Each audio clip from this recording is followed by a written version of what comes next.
Joining us right now, my guy, Jared Carrabis. Keith, I'm going to take this opportunity right now to tell you for the first time that you made the Wall of Fame in my house. Oh, really? First off, your house, from what I've seen, is sick. So It is. if I ever decide to come up to Fenway and take on the challenge of dealing with Red Sox fans in person, I'll have to come see that. What is it? A picture of us from MLB Network or from the All-Star game or something? Yeah, so when I was a kid, I used to collect 8x10 signed photos of Red Sox players, and now I'm like in my mid-30s and I'm like, I know half these dudes in real life. Like, it's a little weird to have like action shots of these dudes on my wall at my house. So I started printing off like 8x10s of like me and Johnny Damon, me and A-Rod, me and Poppy. And then I got the shot of us on the stage, my first ever appearance on MLB Network. That made the Wall of Fame. Yeah, man. Hopefully we get to run it back on Off Base or whatever show or whatever coverage. MLB Network, I know you guys are listening. We got to run it back.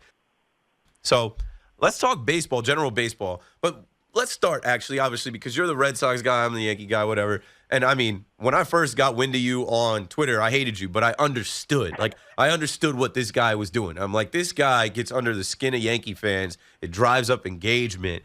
And then I saw your post today about Giancarlo Stanton, and I replied, knowing I was going to have you on tonight. I'm like, worry about your boy Rafael Devers. He should be doing some running because it seems like he's worried about who's running the franchise. Let's start with Devers, man. What was he on? He came in today, and I know he's got the translator, but clearly he's not satisfied with this offseason, and I don't think you are either. So I think the running theme right now is that all of us feel like we were lied to. And you read between the lines here. It goes back to Tom Warner saying full throttle. We're going full throttle this offseason. And I don't think that was just a promise that wasn't delivered on. I think he was probably told that at the time and something got walked back or somebody got lied to somewhere. Because I was here, and I said this on the podcast the other day, that Tom Warner, at the time that he said full throttle, there was someone else privately in the Red Sox organization that was kind of had the same tone. Like, they were a little bit cocky, being like, we're going to go out, we're going to do this, and we're going to do that. And they were talking big names. Like, we're going to put up our money here, and we're going to have a banger of an offseason. So you can start there. Tom Warner lied to. And then you go down to Kenley Jansen, who came out, I believe, 2 days ago, and he was asked about, his contract situation, the trade rumors and all that. And my man goes, yeah, year one, they told us, or told me, because it's a 2-year deal, year one, we're going to try to contend, like we'll be in it. But that year two is when we're going all in, and that's going to be the team. And instead, we get a last place finish last year, and this team in 2024 is objectively worse than that team. So he was lied to. Then you have Rafael Devers come out today, and this is a dude that, he's not afraid to talk to the media. There's obviously a language barrier there. He can understand English. I don't think he feels comfortable speaking it in front of the media just yet, but he can understand it, and he'll talk when he has something to say. So when he sat down today for 20 minutes, I'm like, damn, dude went off. And you read some of the quotes, because I saw some Spanish-speaking Red Sox fans that were like, yeah, the interpreter wasn't exactly saying everything that he was saying. Like, he was holding back some of the things that Devers was saying. He was changing some words and stuff like that to make it more like team friendly. And then you get into like the real quote from the people that are interpreting this, and he just went off. He was like, yeah, I would love to say what I hope this team does, but I got to keep my comments to myself. Can't say it out loud. They know what they need to do. Yeah. So like, now he feels lied to. And you look at it this way, right? This dude signed a massive contract extension. Yep. He got paid. And out of all the dudes, Mookie, Xander, Devers was the guy that got paid to stay long term. And he went and was like, I'm going to forego free agency to sign this deal so I can stay here. I'm pretty sure, and like, this is not inside info or anything, but I'm pretty sure the Red Sox probably made him some promises like, hey, things are going to get better. Stick with us. We need you. You're a part of this. And Devers comes out today and he's like, man, I'm looking around. We didn't do anything to get better. Like, they know what they need to do to get better. They're just not doing it. It's not like they don't know. They're just actively not doing it. So he's probably really upset. Like, I'm sure that he was made false promises. So you've got part of the ownership group that's like, I was lied to. You got your closer being like, I was lied to. You have the highest paid player on the team being like, I was lied to. And the fans are sitting here being like, we were lied to as well. Like, you're trying to sell us on this full throttle off season. And instead of signing players, you're sending us emails to re-up our season ticket packages. It's great. I'd rather be the Yankees than the Red Sox right now. This is how your Netflix special starts. This is how the Red Sox Netflix Hard Knocks series starts, with Rafael Devers saying, nah, I'm not feeling it. There's things I want to say that I can't say out loud. I'm stuck here. Money can't buy you love. Money's not everything. I want a World Series. I want to win more. I mean, listen, that Netflix, like, think about it this way, right? I know that the Yankees haven't won a World Series in the DVD era. I think like the last World Series film was on VHS for the Yankees. I have it. But when the Red Sox win World Series, the World Series film comes out in like December. So you win it late October, early November. You have the World Series film. You can relive those memories as early as December. This Netflix special, it's kind of like Hard Knocks, but it's not. Like, it's not coming out in real time. So you're about to document what is probably going to be a last place season, a team with no stars, and it's coming out in spring 2025. Like, once the season, like spring training starts, like, I barely care about talking about the team the year before, even if they won the World Series. It's like, hey, let's do it again. Let's move forward. Who is going to want to relive the 2024 Boston Red Sox season in 2025? It's February 20th. I don't even want to live it right now. After I don't even want to talk about. After the Yankees win the World Series, we're going to watch that. We can't wait to watch that on Netflix after the Yankees win 28. Yeah, I don't know if that's going to happen. I feel like, you guys. I mean, listen. You said that you're happier in your situation. What if? Let's just say hypothetically, right? It's almost a little bit more embarrassing to because we can both agree the Red Sox are actively not trying to win baseball games. Like, we're not trying to win a World Series. I don't think they know what they're trying to do. The mixed messages got to be infuriating. Thinking one thing and then getting another, like, as a fan in the fan base. Yeah. Directionless. No philosophy, no direction. Boston Red Sox baseball catch the fever. But the Yankees, they are actively trying to win a World Series this year. They are all in. I mean, it's going to be an embarrassing season for me. It might be a little bit more embarrassing for you if you don't win the World Series and Juan Soto signs elsewhere. Bro, I watched Jose Altuve, Alex Bregman, and Jeremy Pena dance around and celebrate on the field up there on the yard on 161st Street in the Bronx. I've watched these guys get knocked out in Fenway in a one-game elimination wild card. Yeah, like I'd have taken all the embarrassment. Bring it on. If what else can they do to me? Juan Soto's not going anywhere. But yeah, you know how those weirdos on Twitter love to say, "Oh, this tweet's not going to age well. This Netflix series not going to age well for the Boston Red Sox." Speaking of the Boston Red Sox and the World Series, your World Series was last year. The Yankees owe you one. Like, I didn't forget about Alex Cora and those guys popping bottles in the visiting clubhouse because they came and swept us twice in the Bronx. Like, this Yankees team owes you guys, and Alex Verdugo is leading the charge. Yeah, I mean, put it this way. People are giving me too much credit these last couple of years because they're like, I think Jared's matured. You know, he's not attacking the Yankees anymore. He's not making fun of the Yankees. He has like a pretty good relationship with Yankee fans now. It's not because I've matured. It's because I have no ammo. Like, we're both losers. Like, the Red Sox-Yankee rivalry, It's like the fans will fight forever. Yeah, it's like the fans will always be at each other's throat. But on the field, it's like, how can you get involved in that? Like, we are absolutely it's bottom weak. of the barrel. Like, you guys will be fine. You'll be a decent team. You won't be the best team. You're not going to win the World Series, but you'll at least be watchable. Like, at that point, that is such a low bar. I would just love to have a watchable team this year. I'm not even going to have that. Well, you got Lucas Giolito. Didn't Liam Hendricks just sign? Liam Hendricks just signed, but he had Tommy John, so he won't be back until like late July, Kenley Jansen, early August. Kenley Jansen's probably going to get traded. Masataka Yoshida. He's going to DH? Yoshida, they hate his defensive metrics, so now he's going to be the full-time DH, which is why Justin Turner's not back. No, it's going to be a lot of fun. Speaking of Justin Turner's the only guy that added some juice to the rivalry. He fouled a foul ball off John Sterling's head. I wanted to fight him after that. You know what? I didn't realize that was Justin Turner that did that.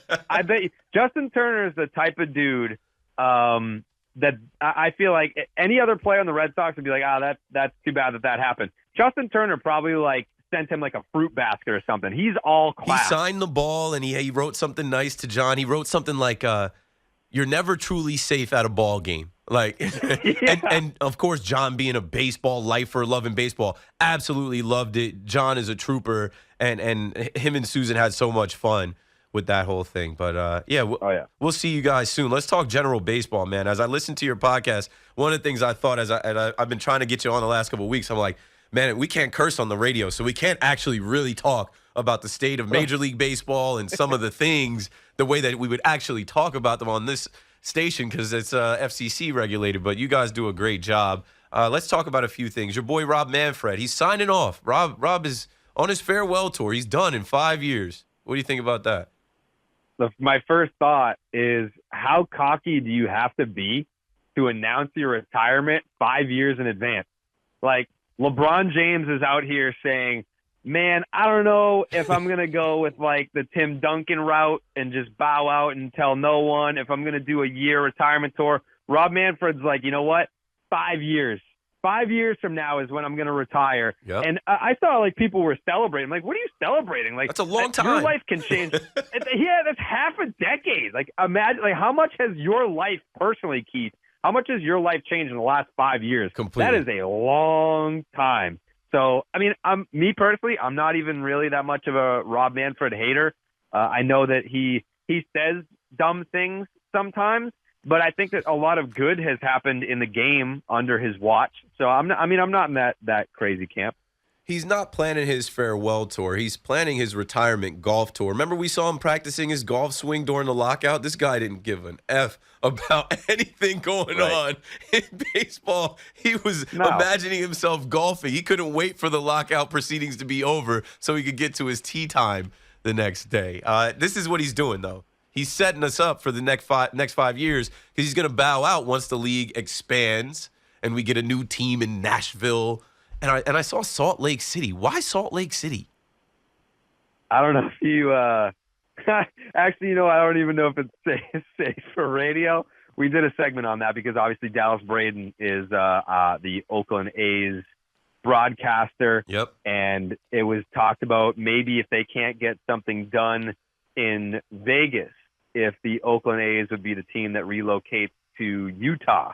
There's a funny segment on the podcast about that. That's probably not safe for radio, but either way,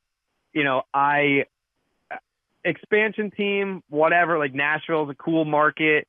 I would love to see baseball come back to Montreal. Yep. I've only been there one time. It was in 2016, but their passion for baseball is still so very strong up there that I don't know, like you kind of look at it from both sides. Like Montreal deserves their team. Definitely. But there's something cool about the Toronto Blue Olympic Jays Park being or Olympic Stadium. I had a trip planned to go there with my wife to see the Yankees play the Blue Jays, and then the pandemic hit.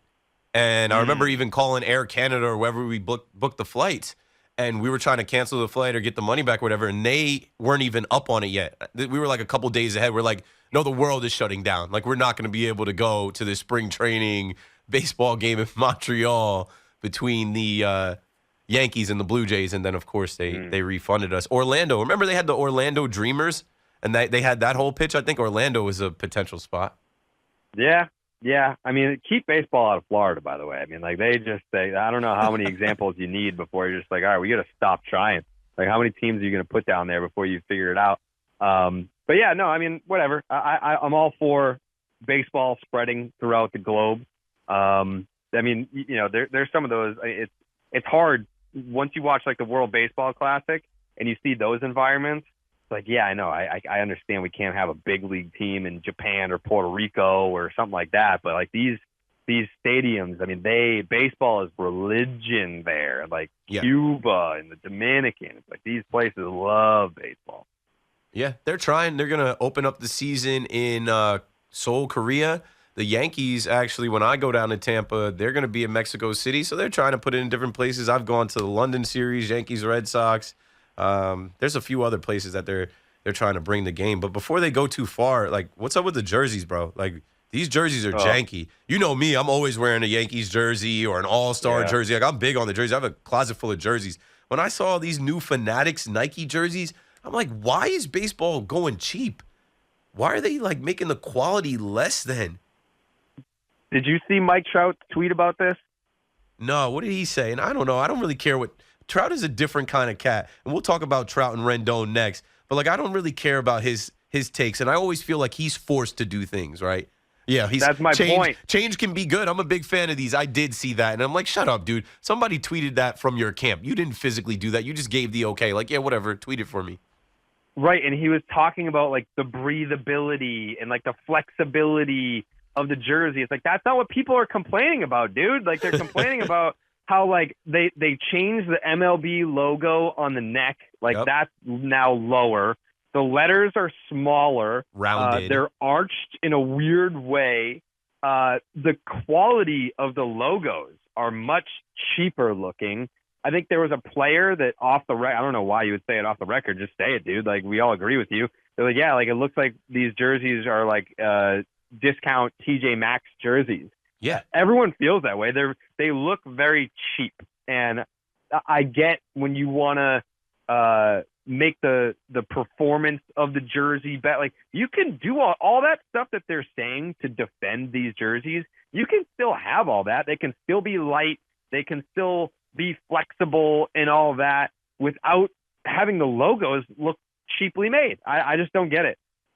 Yeah, I don't get it either. I know it's this Nike Vapor Premium. They're like this really light, thin, almost sheer material, but they're baseball jerseys. Like, I've bought authentic baseball jerseys. They weigh 5 pounds. They're thick, they're heavy, and they make you feel like, okay, that's why they cost $300 because there's a certain quality to them. But whatever, maybe it's better for the game, right? Maybe these guys will be faster, and that's what they want. They want the game to be faster. The pitch clock is faster. They want you to steal more bases. Do you think we're going to attract more casual fans to the game this year, the second year of the rule changes?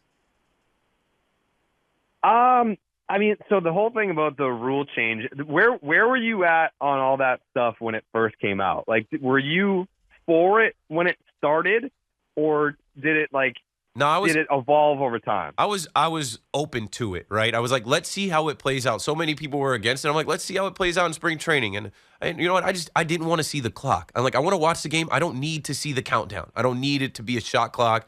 The bigger bases, whatever. The only rule that I think is dumb is Manfred's man on second.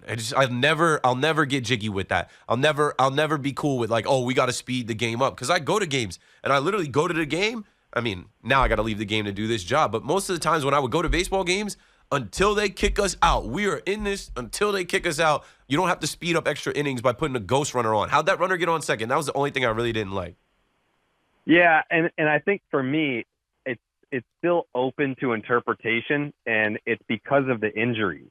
Like, I think that we don't have enough data, enough information right now to where, you know, we're going to need far more time to make that determination. Like, is the pitch clock resulting in these elbow injuries?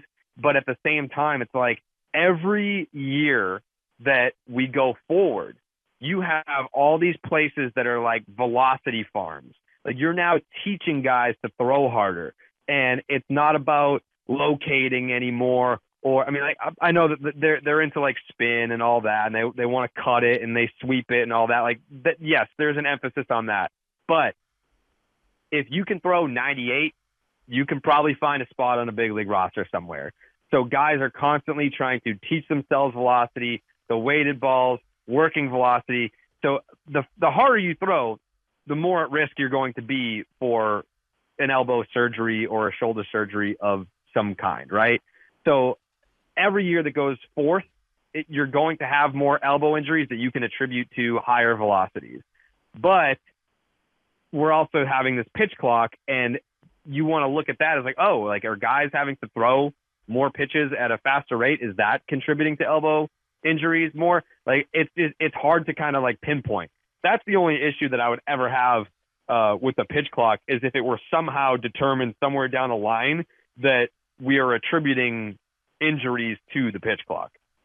Right. I think that Manfred's legacy is also going to be shortening the season. They're gonna expand in the next 5 years, and they're also going to shrink the season down. They wanted to do it during the lockout, but I think that they're going to shrink the season down.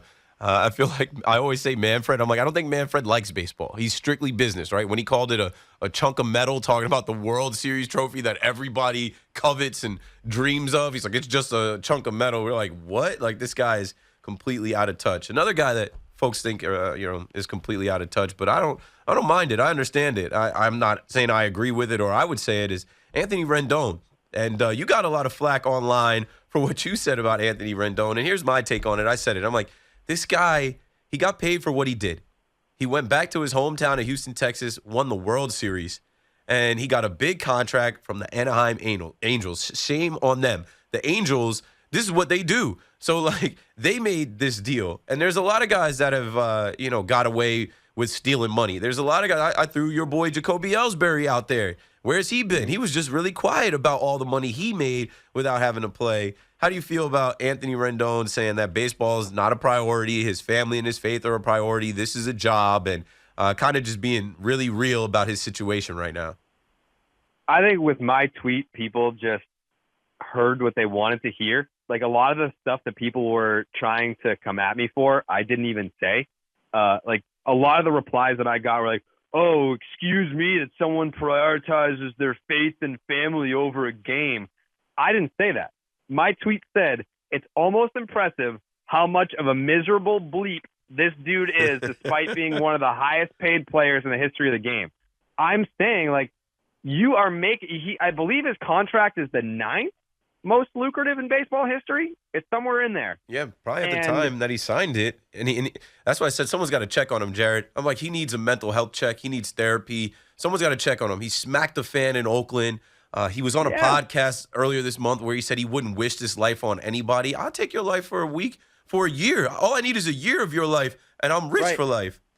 Right. So I'm taking maybe it's my mistake that I assumed my audience knew that, like, I know all these things. Like, it's I'm not even your audience, bro. It's the baseball audience helicoptering in. It's people that don't even follow you. They're just like, oh, let's get at this guy. I mean, the tweet has over 1 million views. Like, my tweet has over 1 million views. You're good at that. You're really good at.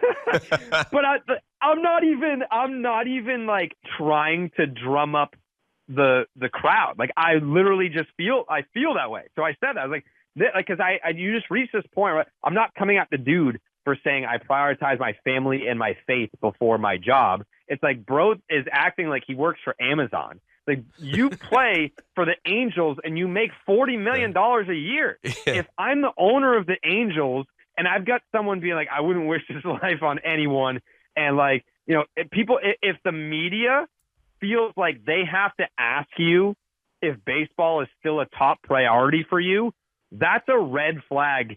Like, that's not a good thing. And his response is just like, well, I'm here, aren't I? Like, he's not saying, like, yeah, no, I'm excited. Like, it's a new season. It's a new opportunity for me to get back out there. Like, I have a lot to prove. I've been hurt a lot. I can't wait to get back on the field and get with the boys. He's like, well, I showed up again. And, like, I'm here, aren't I? Like, I'm just here so I don't get fined. Like, I never came at the dude for saying he prioritizes his family. Like, they heard what they wanted to hear. I said, for someone that makes as much money as he does, it's impressive how truly miserable he is to be, at the time that he signed the deal, one of the top 50 best players in the game, and just coming off a World Series title, and you're making close to $40 million a year, and you're acting like you're like you have the worst job ever. Like, you're like an overnight custodian or something like that. Right, he's acting like he cleans the toilets in the Big A in their stadium. Yeah, like, you get to play baseball, dude. And, like, I get it.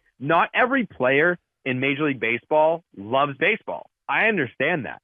Like, you're going to have dudes that are just like, sorry, I just happen to be really good at this. It's not something where I'm going to go home and go on eBay and collect, Roger Maris baseball cards and trade for like Mickey Mantle baseball cards and watch YouTube videos on baseball. Like, I get it. It's not everyone's world. But it is a slap in the face to those who it is their world, where you get to play this game. You get to play in Major League Baseball and make all this money. And then you're treating it like you're being shipped off to this deserted island with no food and water, like, the real life Survivor type stuff.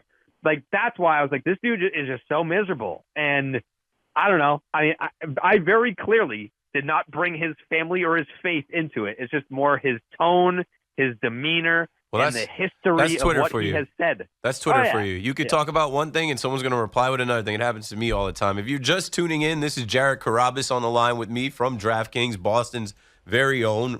Yankees Twitter, very familiar with Jared. He's also a correspondent with the MLB Network. One more thing for you, Jared, before I let you go. Like, I hear what Rendon's saying, and I did see Shohei Ohtani almost shed a tear playing for the Angels. I guess it really does suck over there. Like, how tired are you already of seeing, Shohei went deep in his first batting practice. Yoshinobu Yamamoto, he's got some electric stuff. It's like they are forcing this whole Dodgers, Ohtani Yamamoto thing on us. I'm never this much of a hater on the Dodgers since they came out of Brooklyn, but I'm rooting for them to fail. I'm actively on the side of, like, I hope these guys lose. I have a take that you're going to hate, but it's the truth. I'm probably going to watch a ton of Dodgers baseball. So am I. And I get it from your perspective, though. It's like, I feel like Yankee fans are still a little bit sour that Yamamoto didn't pick the Bronx. He played everybody. I get it. I would be mad about especially that, the too. Phillies. The Phillies offer the most money. Yeah, we just found that out today. If I'm a Yankee fan, I want to see Yamamoto fail because it's like, you didn't choose us, so all right, whatever. But for me, my baseball team is not trying to win baseball games. So they're not invested, so I can't be invested. So now I'm looking at it as Shohei Ohtani, best player probably ever to play the game. He's on the same team as this dude that he won the World Baseball Classic with. They didn't lose a game in that tournament. Japan just churns out superstars now. So I'm going to be, Mookie's there, Freddie Freeman's there, my boy Tyler Glasnow's there. Like, I'm going to watch the Dodgers every single night because, and you know this better than anybody as a baseball lifer, that I need to feel things. I can't just sit there and watch the Red Sox and be numb. I do love Dodger Stadium. I'm definitely going to be watching them. I'm going to be sitting right in here on the air till 2 a.m. watching the Dodgers games on my MacBook. Yeah, like I'm not going to be sad about the Red Sox. I'm not going to be depressed. I'm sure like Yankee fans are going to try to troll me all year when they're not good. It's not going to do anything. Like you can't hurt me more than I've already been hurt by the fact that the Red Sox aren't actually trying. Therefore, I'm going to watch Dodger baseball just to feel something this year because I can't. It's a year of bad baseball for my favorite team is like an entire wasted year of my life. So I need to feel something. So I will become emotionally attached to the Dodgers because they are that exciting. They do have that much talent, and it's going to be a fun season. It's time for Dodger baseball, and it's time for me to say goodbye. Well done, Jared Carrabis. You killed it as usual. Thank you, my friend. I will talk to you soon, and hopefully we can do this before the season starts. Maybe we'll do a little AL East preview at some point. Yes, sir. Thanks for joining us. 877-337-6666.